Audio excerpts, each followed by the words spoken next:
Film dimulai dengan memperlihatkan seorang ibu hamil yang sedang menaiki sebuah bus dalam kota. Namun, tak lama kemudian muncullah 3 orang perampok yang sepertinya berusaha kabur dari komplotan mafia. Dan karena tak ada opsi lagi, mereka terpaksa membajak bus tersebut. Untuk menjelaskan kejadian tadi, film mundur sejenak ke 1 minggu sebelumnya.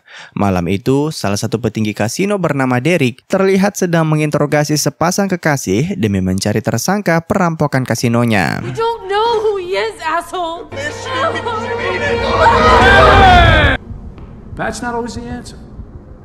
Perkenalkan, pria lansia ini bernama Mr. Pop. Dan sekalipun tampangnya cukup ramah, tapi sosoknya ternyata terkenal sangat bengis.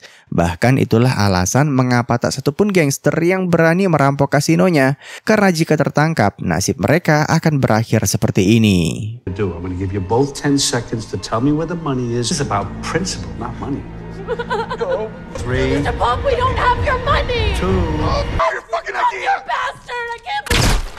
Tak terasa sudah 30 tahun sejak berdirinya bisnis kasino milik Mr. Pop. Namun di tengah perayaan, dia mengumumkan kalau kini dirinya telah pensiun.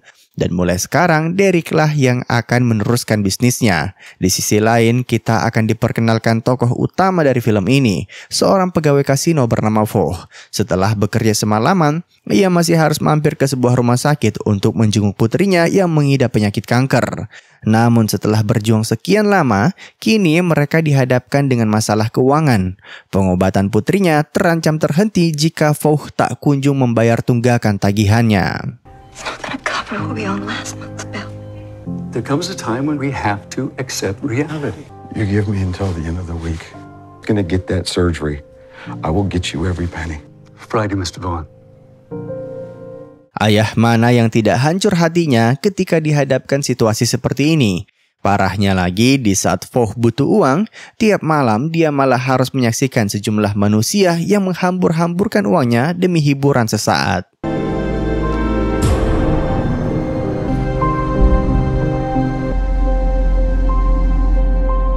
Singkat cerita, saat sedang beristirahat, Vo dihampiri oleh seorang penjaga kasino baru bernama Cox.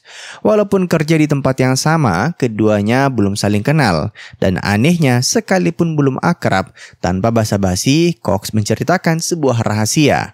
Menurutnya, kasino ini adalah sebuah tempat pencucian uang bagi para mafia.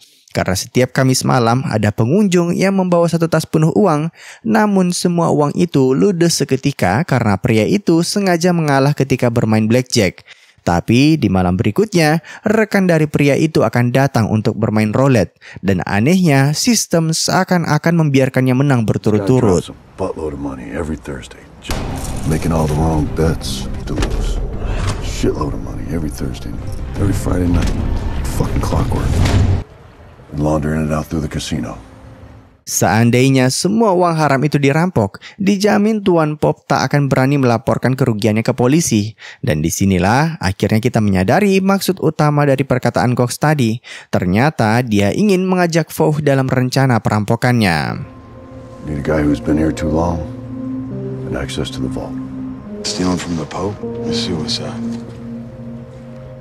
Mr. Pop memang terkenal kejam, tapi bukan itu yang menjadi alasan utama mengapa Vo menolak tawaran tadi. Ternyata sebelum kasino itu berdiri, mereka sudah saling kenal, bahkan sangat akrab sampai-sampai Vo tak ragu untuk menghadap padanya untuk pinjam uang. Sayangnya walaupun sudah tahu tujuan utama dari pinjaman tersebut, Pop merasa nilainya terlalu besar. Tentu saja begitu ditolak, Vo merasa sakit hati dan terjadilah persiteruan. What about the shit that I've done for you? What do you want, a fucking cookie? What you want? Go! Like you! God damn it! Fuck! Fucking fire. Get me the fuck out of here. Mr. Pop sebenarnya merasa sedikit menyesal karena sudah menolak permintaan kawan lamanya. Tapi bagaimanapun juga, meminjamkan uang ke pegawai kasino itu bertentangan dengan peraturan yang sudah lama dibuatnya. Sementara itu, Vo yang sakit hati karena diperlakukan demikian, memilih untuk berkhianat. I'm in. Let's do it. Keesokan harinya, Cox membawa rekan-rekannya untuk diperkenalkan. Ada Dante si ahli senjata dan Mickey yang jago mengemudi. Tapi baru juga kenalan, tiba-tiba Vought sudah protes karena menurutnya perampokan ini tak membutuhkan senjata sama sekali. Namun Cox tak mau mengambil resiko. Situasi semakin kacau karena ternyata pria bertubuh besar ini belum mempunyai rencana sama sekali. Syukur saja tanpa diminta, Vought sudah memikirkan semuanya dengan sangat matang. Transformer room. Pepper's the vault. Nobody steals from the swamp. Not because it's Fort Knox. No, the way I see it, we've got 3 things. Sekalipun sudah dipecat dari kasino, Vought masih tahu kode berangkas sampai dengan rutinitas para pegawai di sana. Intinya, mereka akan merampok pada saat kasino itu akan tutup. Ketika itu terjadi, beberapa penjaga dan pegawai sedang beristirahat, sehingga mereka bisa menyusup dengan aman. Namun agar tak tertangkap kamera CCTV, nantinya Cox bertugas untuk melakukan pemadaman. Singkat cerita, hari yang ditunggu-tunggu pun tiba. Dan sekalipun sempat menolak untuk membawa senjata, Vought ternyata sangat ahli dalam menggunakannya. Karena sebelum jadi pegawai kasino, dulunya dia adalah seorang marinir. With a 3-point security seal. But this fucking code works. Let's go. Semua rencana berjalan mulus, mereka berhasil masuk ke ruang berangkas tanpa hambatan. Namun tidak semua uang dimasukkan ke dalam tas, cukup uang-uang yang telah ditandai atau yang menjadi objek pencucian uang. Sayangnya begitu akan kabur, tiba-tiba salah satu penjaga muncul. Alhasil,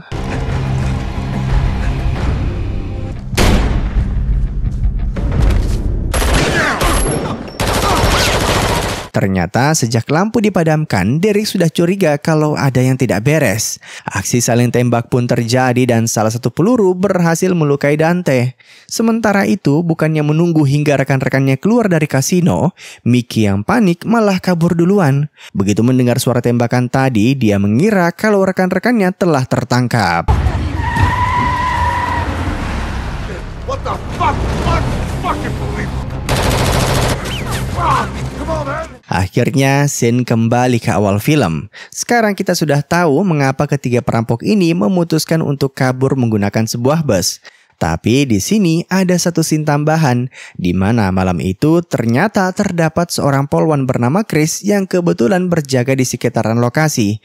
Dan begitu mendengar suara tembakan, ia pun langsung melakukan pengejaran.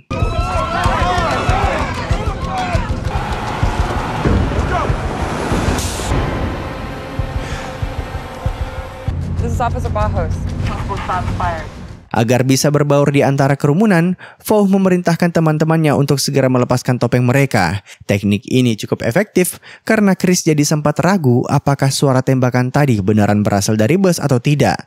Tapi ketika sudah hampir berhasil mengecohnya, tiba-tiba Cox yang panik malah melayangkan serangan.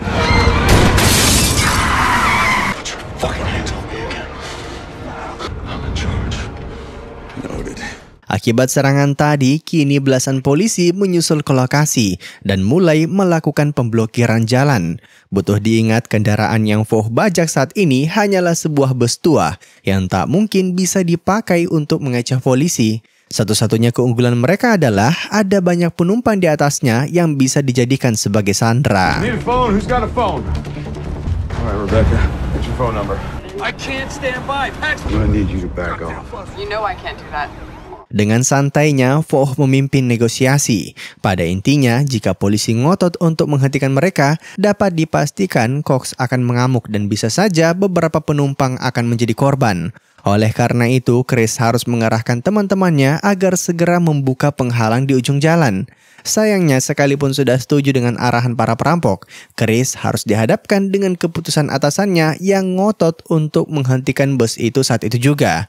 Karena khawatir akan keselamatan para penumpang, akhirnya ia mengorbankan dirinya sendiri. You better keep your fucking word.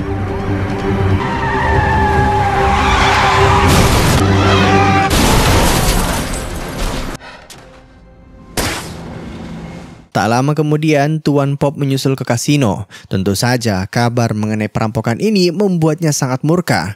Bagaimana tidak, jika uang rampokan itu sampai ditemukan oleh polisi, maka mereka akan dikaitkan dengan kasus pencucian uang. Dan jujur saja, dia juga tak menyangka kalau Vought akan bertindak sejauh ini. So what are you gonna do about it? I'm gonna find him. Now, I want to speak with Vaughn before we finish this. Singkat cerita, setelah berkendara selama beberapa jam, Cox mulai kehabisan akal memikirkan bagaimana caranya agar bisa kabur dari kepungan polisi. Situasi ini membuat emosinya menjadi tidak stabil. Like, everybody, give me your goddamn phone. Give me your... Kid's scared, all right? Don't give a shit. Setelah berpikir keras, akhirnya Cox punya ide, di mana satu-satunya cara agar mereka bisa kabur yaitu dengan naik pesawat. Kebetulan sekali teman lamanya punya landasan udara pribadi di wilayah Texas. Tanpa basa-basi, ia pun langsung menghubunginya. Nah, ketika Cox sedang sibuk nelponan, salah satu penumpang yang kebetulan membawa sajam memutuskan untuk memberikan perlawanan. Dan kebetulan sekali saat itu posisi Vaughn yang paling mudah diraih. Alhasil, Shot. Cox says he's gonna turn around and he's gonna shoot immediately. Sit in your fucking seat. anyway, sekalipun pesawat untuk kabur telah disiapkan, sekarang mereka harus mencari cara agar bisa sampai ke wilayah Texas. Masalahnya, bahan bakar mereka saja sudah hampir habis. Di momen ini, Vaughn langsung terbersit sebuah ide. Pada intinya, mereka akan menerapkan sistem barter. Di saat yang sama, Chris tadinya sudah hampir dibebas tugaskan. Namun tiba-tiba kasus ini diambil alih oleh detektif senior bernama Marconi. Dan berdasarkan arahan dari kantor pusat, keputusan Chris tadi dianggap sudah tepat. The hijackers did request you personally.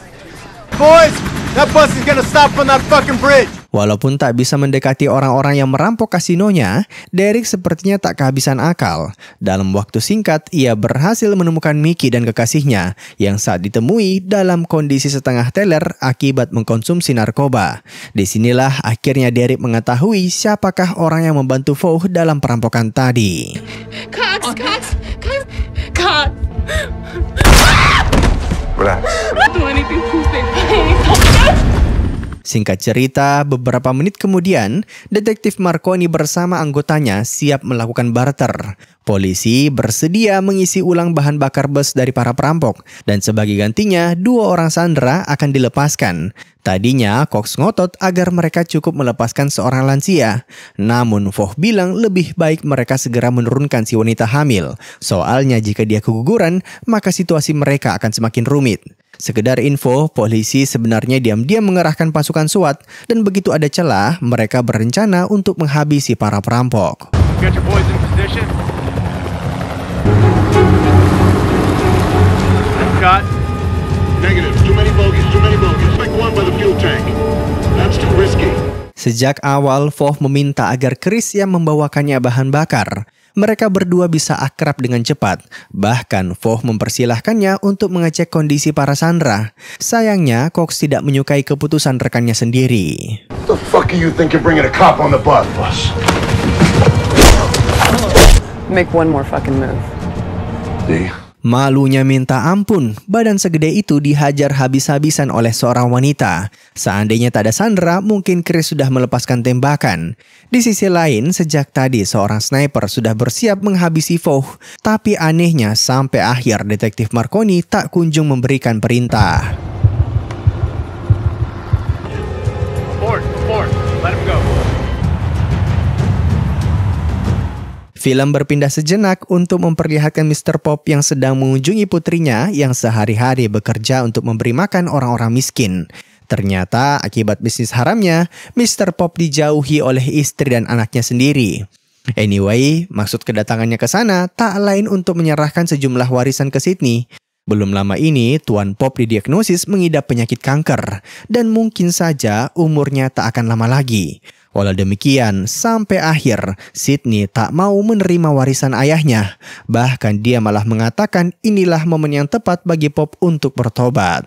If you ever really loved me, and you would burn it all to the ground. What can I do to fix it? Sementara itu, wanita hamil dan anak kecil tadi sudah berhasil diamankan oleh polisi. Mereka mencoba menginterogasinya untuk mencari tahu identitas dari para perampok serta mengapa mereka kabur menggunakan sebuah bus. Di saat yang sama, agar persoalan ini selesai, Derek akhirnya menyarankan agar Mr. Pop menggunakan istri dan putri Vaughn sebagai sandera. Tapi siapa yang menyangka kalau idenya itu malah ditentang habis-habisan olehnya. Bedridden little girl with fucking cancer. You're not gonna touch her hair. If she has a fucking teddy bear, you can leave the fucking teddy bear alone as well. Is that understood? Understood. Agar bisa berbincang empat mata, Detektif Marconi tiba-tiba meminta agar Voh mengizinkannya untuk ikut naik ke atas bus. Dan sebagai gantinya, dia akan datang dengan membawa beberapa obat yang dibutuhkan untuk mengobati luka-luka Dante. Cox sebenarnya khawatir kalau tawaran ini akan berakhir menjadi sebuah perangkap, tapi mau bagaimana lagi? You there? We need to get IVs, pain meds, bandages. We're not stopping the bus. I can work with that.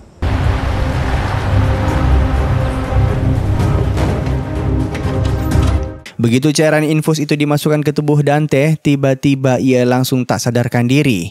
Ternyata Detektif Marconi adalah seorang polisi korup yang sejak awal bekerja sama dengan Mr. Pop. Cairan infus yang mereka masukkan ke tubuh Dante tadi adalah sebuah racun. Hitung-hitung sebagai hukuman karena sudah berani merampok kasinonya. I think it's for you. Mr. Pope. You know, I see you every day. Tanpa basa-basi, Mr. Pop menawarkan Voh jalan keluar, di mana cukup dengan mengkhianati Cox dan mengembalikan sebahagian besar uang curiannya, Voh akan mendapatkan imbalan sejumlah yang dibutuhkan untuk biaya pengobatan putrinya. Sayangnya, tawaran itu langsung ia tolak. Di lain sisi, begitu Dante dinyatakan tewas, Cox tak bisa menahan emosinya dan berniat untuk membunuh Detektif Marconi saat itu juga. Namun Voh memperingatkannya untuk bersabar, karena sekalipun korup, Marconi adalah seorang polisi. Get him off this fucking bus, or I'm gonna kill him. Something is happening. This is the. Whoa! Oh my God. Catch these motherfuckers! Karena negosiasi gagal total, kini Marconi tak lagi menahan diri dan mengizinkan para anggotanya untuk melakukan penyergapan. Mula-mula mereka menembakkan gas air mata ke dalam mobil dan begitu perhatian orang-orang teralihkan, kini pasukan yang tersisa bisa menyusup melalui atap bus.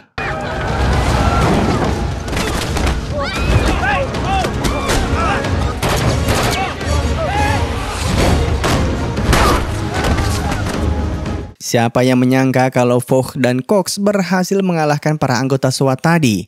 Namun persiteruan belum berakhir, karena tak lama kemudian ban mobil mereka terkena tembakan, padahal sedang melaju dengan kecepatan tinggi.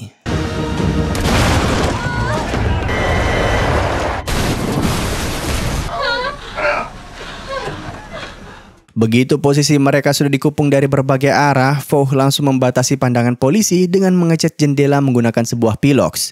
Di sini, Cox benar-benar kehabisan akal dan mulai mengancam akan membunuh para sandera jika polisi nekat menerobos masuk ke dalam. Sayangnya sekalipun telah diperingatkan, Detektif Marconi tetap nekat untuk melangkah. Alhasil, No, I'm in charge. No, I'm in charge! All units withdraw. I repeat, all units withdraw! That should have never happened. karena tak punya pilihan, Voh terpaksa menembak rekannya sendiri dan kini situasi menjadi semakin rumit. Untuk menenangkan diri, ia sempat menelpon putrinya, namun Chris ternyata sudah berada di sana. Di momen ini, para penumpang akhirnya sadar mengapa Voh nekat untuk merampok dan karena merasa berhutang budi, mereka semua sepakat untuk membantunya keluar dari permasalahan ini. You're not going to be able to get that money here on time, Vaughn. Give yourself up. I got an idea. Voh kemudian meminta polisi untuk memperbaiki ban mobilnya. Sebagai gantinya, dia akan membebaskan para sandera kecuali satu orang. Pokoknya jika polisi masih mencoba mengikuti pelariannya, maka dipastikan satu nyawa lagi akan melayang. Karena tak punya pilihan, Marconi pun menyepakati tawaran yang diberikan. Namun tak lama setelah semua sandera dilepaskan, para polisi kembali nekat untuk menghadang pelarian Voh. Tapi begitu berhasil masuk ke dalam bus, ternyata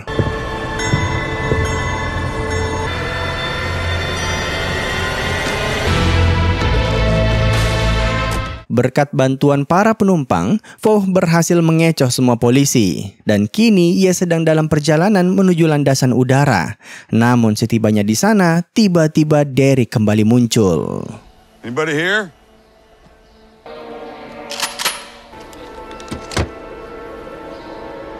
Keep rocks on, motherfucker.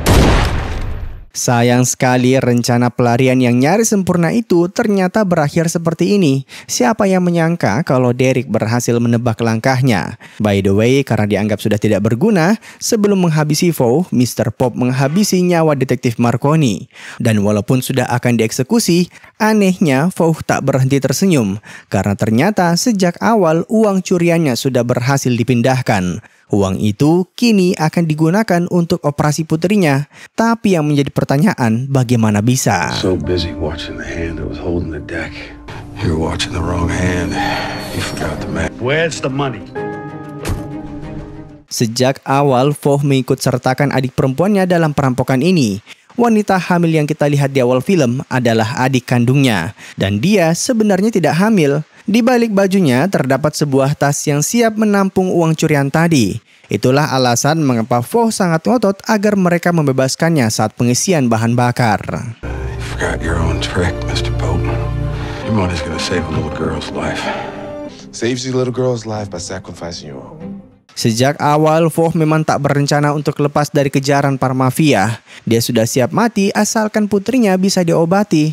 Dan hal ini membuat Derek semakin murka. Ia pun mulai melontarkan berbagai ancaman, termasuk akan segera menyusul ke rumah sakit demi membunuh putrinya.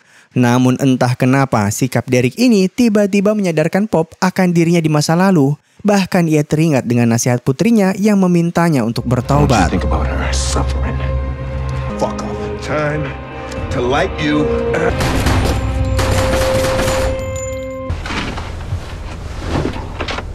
Sebelum berpisah, Mr. Pop mengutip nasihat ibunya bahwa selama nafas manusia belum berakhir, maka pintu taubat masih terbuka. Hal itulah yang menggerakkan hatinya untuk menolong Vought tadi. Mulai saat ini, dia akan benar-benar pensiun dan menutup bisnis kasinonya. Can't fix what I did, but I can stop it from happening again. I should go see my daughter. You're a good dad, boy. Thanks. Oh iya, saat adik Vought membayar biaya operasi di rumah sakit, Chris sebenarnya tak sengaja melihatnya, dan disinilah ia menyadari tipuan mereka. Tapi bukannya kesal ataupun marah, dia malah mengapresiasi Vought karena sudah menyelamatkan para sandera. Bahkan sejauh ini polisi tak bisa menangkapnya, karena ketika dimintai kesaksian, para penumpang bus ngotot membelanya bahkan mengatakan Vought tidak termasuk dalam komplotan perampok. Arrest me, Officer Bowles. But everybody on the bus said there were only two. You tell her daddy's coming home. Dan dengan begitu, film pun tamat. Terima kasih telah menonton. Sampai jumpa di film selanjutnya. Jangan lupa komen, like, dan subscribe.